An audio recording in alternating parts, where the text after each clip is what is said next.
സുഭാഷിതങ്ങൾ അധ്യായം 7.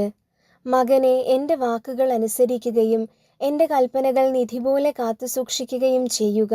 എൻ്റെ കൽപ്പനകൾ പാലിച്ചാൽ നീ ജീവിക്കും. എൻ്റെ ഉപദേശങ്ങൾ കൺമണി പോലെ കാത്തുകൊള്ളുക. അവ നിന്റെ വിരലുകളിൽ അണിയുക, ഹൃദയഫലകത്തിൽ കൊത്തിവയ്ക്കുക. ദുശ്ചരിതയായ സ്ത്രീയിൽ നിന്ന്, മൃദുല ഭാഷണം നടത്തുന്ന സ്വൈരിണിയിൽ നിന്ന് നിന്നെ തന്നെ സംരക്ഷിക്കാൻ ജ്ഞാനത്തോട് നീ എൻ്റെ സഹോദരിയാണെന്നും ഉൾക്കാഴ്ചയോട് നീ എൻ്റെ ഉറ്റ സുഹൃത്താണെന്നും പറയുക. ഞാൻ വീടിൻ്റെ ജനാലയ്ക്കൽ നിന്ന് വിരിക്കിടയിലൂടെ വെളിയിലേക്ക് നോക്കി. ശുദ്ധഗതിക്കാരായ യുവാക്കളുടെ കൂട്ടത്തിൽ ബുദ്ധിശൂന്യനായ ഒരുവനെ ഞാൻ കണ്ടു.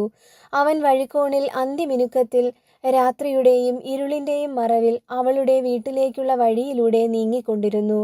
അപ്പോൾ കുടിലഹൃദയയായ അവൾ വേശ്യയെപ്പോലെ ഉടുത്തൊരുങ്ങി അവനെതിരെ വന്നു. അവൾ ഉച്ചത്തിൽ സംസാരിക്കുന്നവളും തന്നിഷ്ടക്കാരി